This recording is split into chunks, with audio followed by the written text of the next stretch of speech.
Ok, salut à tous. Aujourd'hui, on va parler mâchoire. Est-ce qu'on peut éviter de se faire opérer des dents de sagesse et est-ce qu'on peut devenir moins moche grâce à sa mâchoire? Donc, je vous fais part de cette vidéo parce que j'ai vu une vidéo il y a plusieurs mois qui s'appelle Orthotropic Overview, Restating My Jaw, Modern Melting Faces by Dr.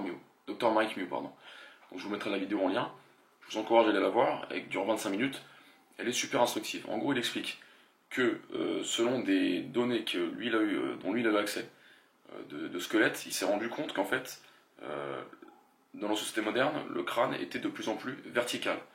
Donc en gros, j'explique, euh, la longueur du crâne est restée quasiment la même, sauf qu'avant, on avait un crâne qui était avec une longueur qui était diagonale, comme ça, donc les deux extrémités étaient ici, et maintenant, le crâne est passé à la verticale.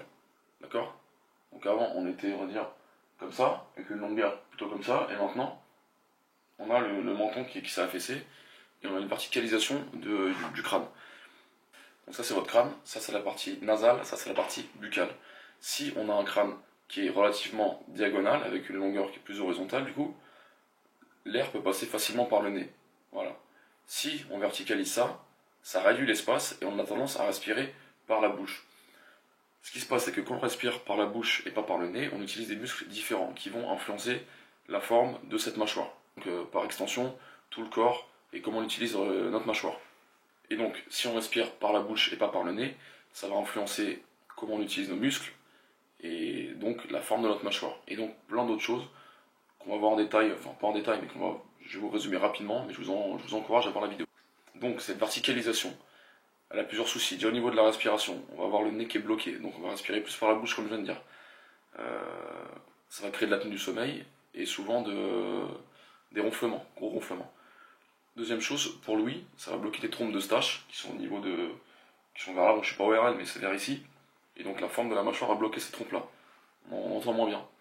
Même pour l'oreille interne, à mon avis, c'est pas tip top. Troisième chose pour parler, vu qu'en fait dans la bouche, qui est donc une boîte, il y a moins de place pour la langue, et ben on peut moins bien parler. Généralement la langue elle est pas assez musclée on va dire, elle est pas assez habile parce qu'elle n'a pas pu se développer à l'intérieur. Quatrième chose, pour mâcher, pareil, vu qu'il y a moins de place en fait, les dents généralement poussent de travers, et donc c'est là où on y vient, on doit enlever les dents de sagesse en général. Et pourquoi on devrait faire ça? C'est pas logiquement on a été fait avec des dents de sagesse. Pourquoi est-ce qu'il faudrait les enlever? C'est bizarre. C'est parce qu'en fait on a une mâchoire qui est difforme et du coup elle laisse pas assez de place aux dents. Parce que normalement, comment je vais faire?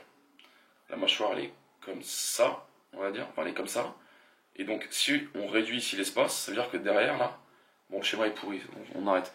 Mais en gros ça laisse moins d'espace pour les dents, pour pousser, donc elles vont pousser de travers. Et c'est pour ça qu'on se fait enlever généralement les dents de sagesse. Où est-ce qu'il va en venir? Ce problème-là, en fait, quasiment personne n'en parle et on essaie toujours de traiter ça avec des appareils dentaires, etc., plutôt que des exercices d'orthodontie. Et lui, il explique qu'en fait, toutes les données se basent en fait, les données de référence se basent sur les années 60, je crois. Sauf qu'à cette époque, aux années 60, la mâchoire avait déjà changé et elle était déjà toute pourrie. D'ailleurs, je vous encourage, regardez la tête du mec, l'orthodontiste là, Mike Mew. Il a une tête enfin, il a un visage qui est vraiment bizarre, enfin pas bizarre, mais des bons muscles au niveau des mâchoires, et il a cette tête qu'il décrit, donc diagonale en fait. On voit qu'il, enfin, je sais pas, on sent qu'il a une mâchoire qui est spéciale quand même. Et il dit que c'est parce que simplement il fait des exercices et qu'il respecte une chose très simple, donc il le dit en anglais, c'est teeth together, lips together, tongue to the roof. Ce qui veut dire dents ensemble, lèvres ensemble et langue au plafond. En gros, quand on est en position normale, de repos, même pendant le sommeil, il faut juste garder les dents ensemble, la bouche fermée et la langue contre le palais, ou au minimum vers le haut. Si on ne fait pas ça, on va être tenté tout simplement de respirer par la bouche. Et si on respire par la bouche, il explique, on va utiliser des muscles, ou en tout cas on ne va pas utiliser des muscles qui sont nécessaires et qui doivent se développer pour justement avoir cette mâchoire normale qui laisse de la place aux dents, à la langue, etc. Dernière chose, c'est tout. Voilà, donc c'était une vidéo qui est super instructive, moi je vous conseille de la regarder. Peut-être que s'il y en a un qui est sympa, il va la sous-titrer en français. Est-ce qu'il y en a? Non, il n'y en a pas encore. Mais en gros, il explique tout simplement Comme d'habitude, j'ai envie de dire qu'à chaque fois, on cherche des remèdes, on va dire, extérieurs ou techniques, alors qu'en fait, le remède, il est tout simplement physique et qu'il faut juste changer une manière de faire.